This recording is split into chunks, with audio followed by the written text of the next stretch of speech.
Hello, everybody. Hello. Thank you for joining me again on Nain Shorts. As usual, like, subscribe, all that jazz.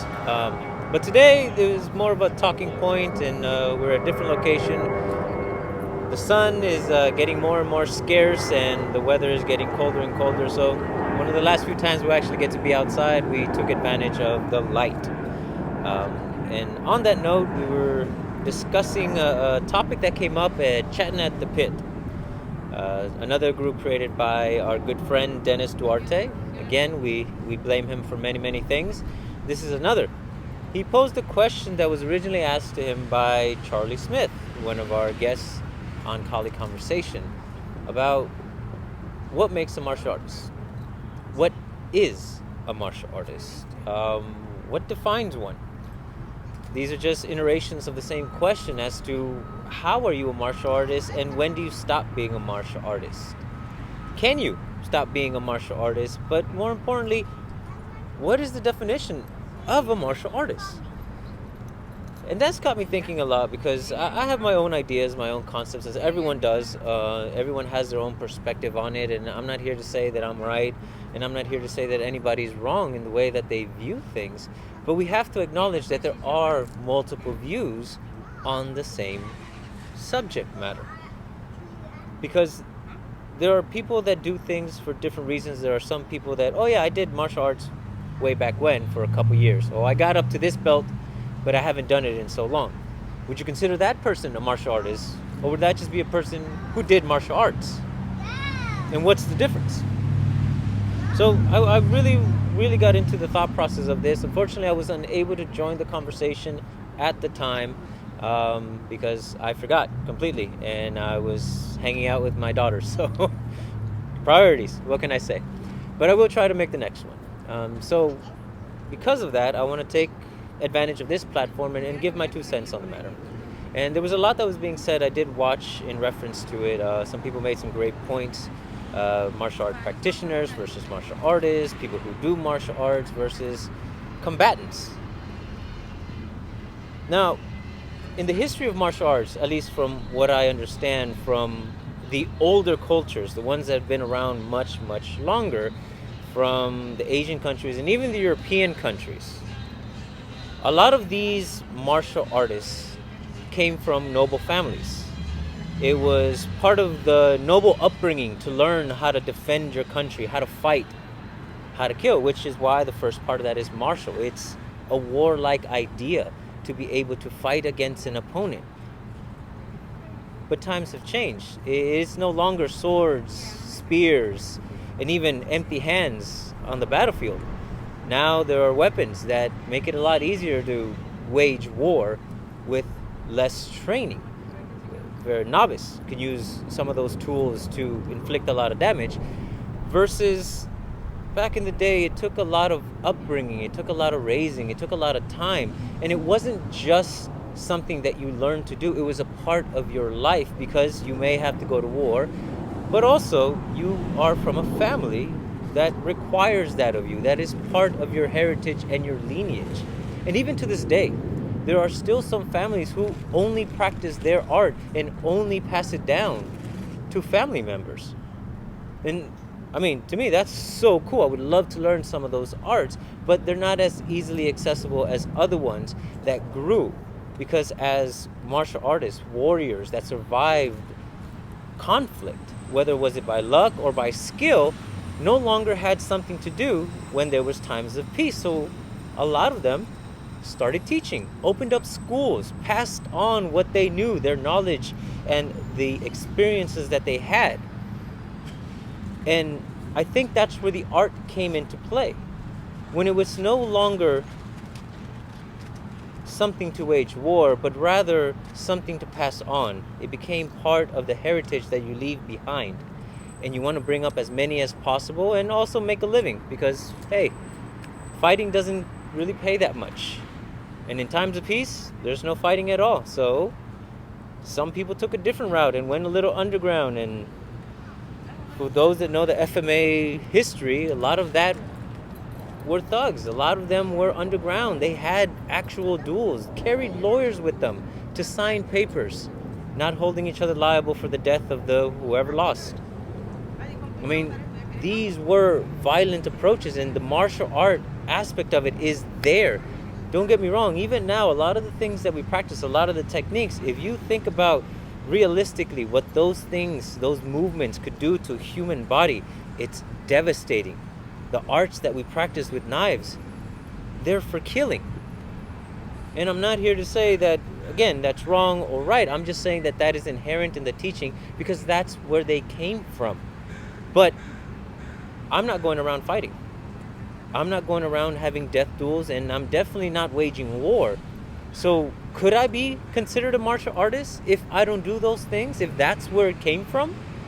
So it begs the question, okay, if that's where it came from the knights, from, monks, from nobility, from the samurai, noble class, where it was part of the character of the individual to develop the sharpness of mind as well as body, the embodiment of both, to create a better, stronger soul.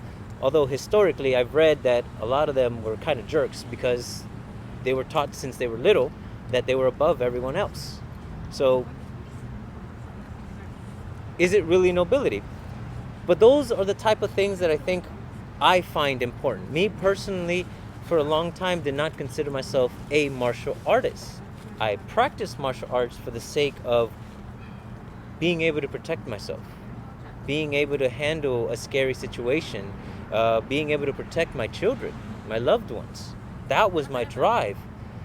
But recently somebody brought up the idea that if that's or was my only goal, why am I still doing this? So it really got me thinking, okay, why am I still practicing? Why am I now teaching? Is it because that's what's expected of me? Or is it something more? And in that thought process, I discovered that martial arts practice became a part of my life in a way to better myself, in a way to improve, in a way to give back as much as I received from those that came before me and those that shared their knowledge with me. And in that sense, I am bettering myself. I am trying to be a better version of me than I was yesterday. And I think in that definition, in that process, I can honestly say that I am a martial artist now. And I want to emphasize the word martial artist. I don't just practice.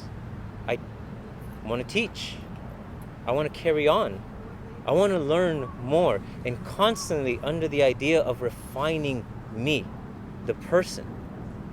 I once heard that nobility isn't about being better than everyone else. Nobility is about being better than who you were yesterday. Now, that's not a direct quote. It's paraphrasing. But I took that to heart, because this is the vehicle that has allowed me to do that, or at least see glimpses of it. Because the moment I start thinking that I've made it, the moment that I reach a certain level, a certain belt, that I think I'm at the top, I think is the day that I stop growing and I stop living the ideas and the concepts that I wish to pass on to other students. And that is that there is no peak. There is no end. Charlie also posed the question that if I can no longer move the way that I used to, if I can no longer go into tournaments and fight head to head with somebody, if I am not have the physique to go into an octagon and fight like those guys, those incredible athletes, and some of them are martial artists, but most of them only practice martial arts because their goal is to win a fight. 1 second, folks. Had a little bit of technical difficulties outside. Things are unpredictable, which is why you practice for the reality and not for the dojo. That was so forced. That was dumb. But it's okay. It held true. Because as those guys practice for the sake of winning inside the octagon, it's not the same as winning a fight in the outside, or more importantly, in the way that we teach, how to survive a violent attack. Because those are all different mentalities. Those all require different amounts of pressure, amount of test, amount of training, conditioning. And because I don't do those things personally, can it be argued that I'm not a complete martial artist? I have done tournaments in stick fighting. I have been hit. I've actually never been in a real fight. And just this last weekend, I spent it amongst a bunch of martial artists and practitioners who survived many fights, who did go out and fight, who went through some hellish training, some of the old school stuff at Sijo Johnny Oliva's place this last weekend. It was at Legacy 8. And these guys come from a school of hard knocks. These guys got punched, they punched back, they fought. They're older now and probably can't do anywhere near as physical as they used to before. And because of that, can you argue that they're no longer martial artists or as good a martial artists as they once were? And I would argue no. That is not true. They are still very much, and sometimes even more so, martial artists, because of the limitations that they now have, because they no longer can rely on their youth, their physical strength, and their conditioning. They have to be smarter. They have to adapt, which, in my opinion, makes them even better instructors. Because now they take the ideas, the concepts that people use for combat, and to teach it to somebody who doesn't want to go out and fight, who only wants to be comfortable, or even for someone who just wants to carry on the name of your teachings, of your masters that came before you. And that takes growth, that takes a mental aptitude that goes beyond just hurting somebody, because you don't need training to hurt somebody. I think most of the penitentiaries are full of people that had no training on the subject, and yet they're very capable of doing it.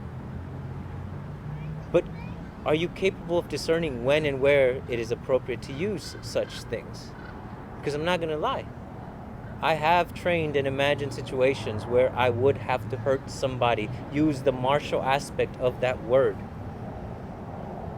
I don't want to. I hope I never do. But if I don't train it in that mindset, then it will never come out if and when I need it. So in that sense, I do keep the martial aspect of the training alive. And the artist is always going to be me.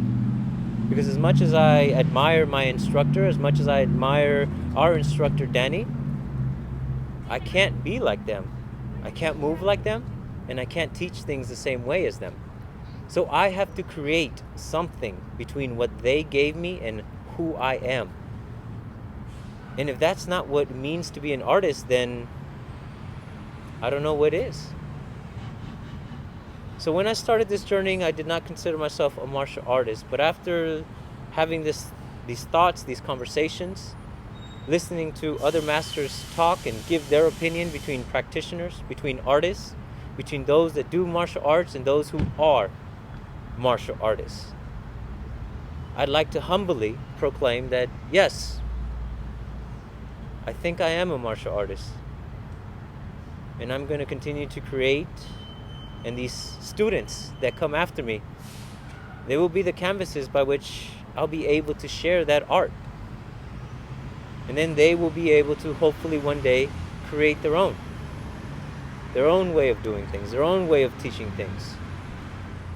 And in that sense, that's what I want to leave behind as a martial artist. What I do with it later on, I don't know. But regardless of what I do or don't do, I think I will still continue to be one. Because I'll continue to grow. I'll continue to explore the depths of my own understanding and learn as much as I possibly can along the way. So, that's my take on it. Martial artists, you are or you're not. I'm not here to judge whether you think you are or think you're not. I'm just here to share what my thoughts are on the subject. So hopefully you enjoyed it. Like, subscribe, share. To the next one, I'll see you.